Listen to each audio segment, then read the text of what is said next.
আসসালামু আলাইকুম ওয়া রাহমাতুল্লাহ। আশা করি আল্লাহর রহমতে সকলে ভালো আছেন। বিশেষ করে আমার ছাত্রবৃন্দ, আপনারাও আল্লাহর রহমতে ভালো আছেন। আর আমি দোয়া করি যাতে সবসময় আল্লাহ তাআলা আপনাদেরকে ভালো রাখেন, সুস্থ রাখেন এবং সবসময় সফলতার চাদরে ডেকে রাখেন। তো মোহতারাম, আজকে আরবি মাসের প্রথম বৃহস্পতিবার, সে উপলক্ষে আমি আপনাদেরকে কয়েকটা আমল দিচ্ছি। যদিও এই আমলগুলো আমি আপনাদেরকে ক্লাসে বলেছিলাম, তারপরেও আবার স্মরণ করিয়ে দেওয়া। তো হযরত, আজকে আমি আপনাদেরকে দুটো আমল দেব। একটা আমল হলো রুহানি শক্তি বৃদ্ধি করার আমল, যেটার মাধ্যমে আপনি একজন সাধারণ মানুষ থেকে অসাধারণ মানুষে রূপান্তরিত হবেন। আর আপনার যদি রুহানি শক্তি থাকে তাহলে আপনার তদবির কাজ করবে, আর যদি রুহানি শক্তি না থাকে তাহলে আপনার কাজ হবে না। তো হযরত, রুহানি শক্তি বৃদ্ধি করার আমলটা কি? এই আমল করার পূর্বে আপনি কয়েকটা প্রস্তুতি নেবেন, কিছু প্রস্তুতি নেবেন। আমলটা করার পূর্বে আপনি ওযু করে নেবেন, নিজের শরীরটা বন্ধ করবেন। তো বন্ধ করার নিয়ম আমি যেভাবে বলেছিলাম ওইভাবে শরীরটা বন্ধ করে নেবেন। তারপরে যদি আতর সুগন্ধি থাকে সেগুলো ব্যবহার করবেন, আতর ব্যবহার করবেন। তারপরে নিয়ত করবেন, 3 নম্বরে নিয়ত করবেন যে হে আল্লাহ, তুমি আমার রুহানি শক্তি বৃদ্ধি করে দাও। এভাবে আল্লাহ তাআলার কাছে কাকুতি মিনতি করে দোয়া করবেন যে হে আল্লাহ, তুমি আমার রুহানি শক্তি বৃদ্ধি করে দাও, তুমি আমার তদবিরের মধ্যে সফলতা দান করো, তুমি আমার প্রতিটা তদবির কার্যকারিতা বৃদ্ধি করে দাও। এভাবে আল্লাহ তাআলার কাছে কাকুতি মিনতি করে দোয়া করবেন। তারপর হযরত, 6 তাসবিহ আমলটা করবেন। 6 তাসবিহ হলো ইস্তেগফার, আস্তাগফিরুল্লাহ, আস্তাগফিরুল্লাহ, আস্তাগফিরুল্লাহ, এভাবে 100 বার এটা তাসবিহ নিয়ে পড়বেন। তারপর হযরত দুরূদ শরীফ পড়বেন। তো দুরূদ পড়ার ক্ষেত্রে প্রথমে বড় দুরূদ যেটা বা দুরূদ ইব্রাহিম যেটা, ওটা পড়বেন, আল্লাহুম্মা সাল্লি আলা মুহাম্মদ, পুরো দুরূদটা পড়বেন।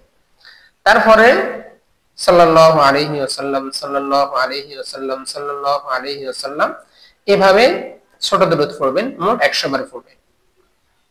3 নম্বরে সুবহানাল্লাহ, সুবহানাল্লাহ, সুবহানাল্লাহ 100 বার পড়বেন। 4 নম্বরে হযরত আলহামদুলিল্লাহ, আলহামদুলিল্লাহ, আলহামদুলিল্লাহ 100 বার। 5 নম্বরে আল্লাহু আকবার, আল্লাহু আকবার, আল্লাহু আকবার 100 বার পড়বেন। 6 নম্বরে লা ইলাহা ইল্লাল্লাহ, লা ইলাহা ইল্লাল্লাহ এভাবে পড়বেন। এবং পড়ার শেষে আবার আল্লাহ তাআলার কাছে দোয়া করবেন যে হে আল্লাহ, তুমি আমার রুহানি শক্তি বৃদ্ধি করে দাও। তাহলে আপনার এই রুহানি শক্তি বৃদ্ধি করার আমলের মাধ্যমে আপনার রুহানি শক্তি অনেক গুণ বেড়ে যাবে। তখন আপনি যে তদবিরে দেন, তখন যে তদবিরে দেন, ইনশাআল্লাহ তদবিরের কার্যকারিতা অনেক গুণ বেড়ে যাবে। মানে আপনি একজন সাধারণ মানুষ থেকে অসাধারণ মানুষে রূপান্তরিত হবেন। তো 2 নম্বর আমল হলো হযরত, আপনারা সূরা ইয়াসিনের জায়গাটা আদায় করে নেবেন।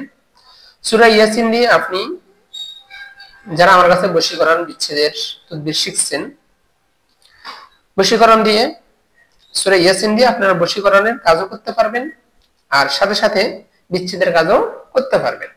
দুটা কাজে কি তো করতে পারবেন। তো এইজন্য আপনারা সূরা ইয়াসিনের যাকাতটা আদায় করে নেবেন। তো সূরা ইয়াসিনের যাকাত আদায় করার নিয়ম,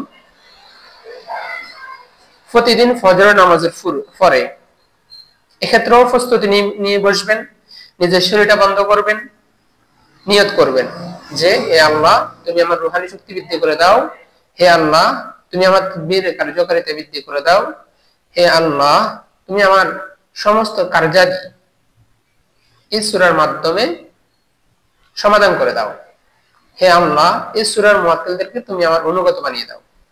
আপনি এভাবে আল্লাহ তাআলার কাছে কাকুতি মিনতি করে দোয়া করবেন এবং নিয়ত করবেন।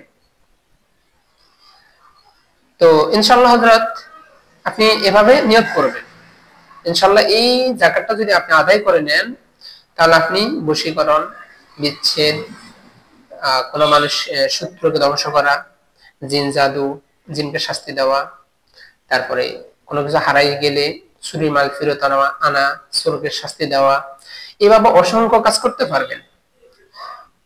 তো ইনশাআল্লাহ আপনারা যারা আমার কাছে তাদবীর শিখছেন এইসব বিষয়ে আপনাদেরকে কিছু কিছু শেখানো হয়েছে, সামনে ইনশাআল্লাহ আমি আপনাদেরকে এই বিষয়ে আস্তে আস্তে আস্তে আস্তে ইনশাআল্লাহ শিখাবো। এতদিন আসলে আমি হযরত আপনাদেরকে সময় দিতে পারিনি, এখন আলহামদুলিল্লাহ আমি একটা চেম্বার নিয়েছি, তো ইনশাআল্লাহ এখন থেকে আপনাদেরকে যথেষ্ট পরিমাণ সময় দিব। দোয়া চাই, দোয়া করবেন। তো হযরত সূরা ইয়াসিনের যাকাতটা কিভাবে দিবেন? আপনি ফজরের নামাজের পরে যখন নামাজ আদায় করবেন, যদি আপনি ইমাম সাহেব হন মুসল্লিদেরকে বিদায় দিয়ে দিবেন, আর যদি আপনি নিজেই মুসল্লি হন সেক্ষেত্রে আপনি নিজে আমল করা শুরু করতে পারেন। ঠিক আছে, প্রথমে শরীরটা বন্ধ করে নেবেন, তারপরে নিয়ত করবেন, তারপরে ইস্তেগফার 3 বার পড়বেন, তারপরে দুরূদ শরীফ 3 বার পড়বেন, তারপরে সূরা ইয়াসিন 7 বার পড়বেন, সূরা ইয়াসিন 7 বার পড়বেন। পড়ার শেষে আল্লাহ তাআলার কাছে দোয়া করবেন, পড়ার শেষে আবার কি করবেন? দোয়া করবেন এবং দুরূদ শরীফ পড়বেন। তো এভাবে এই আমলটা লাগাতার 41 দিন করবেন।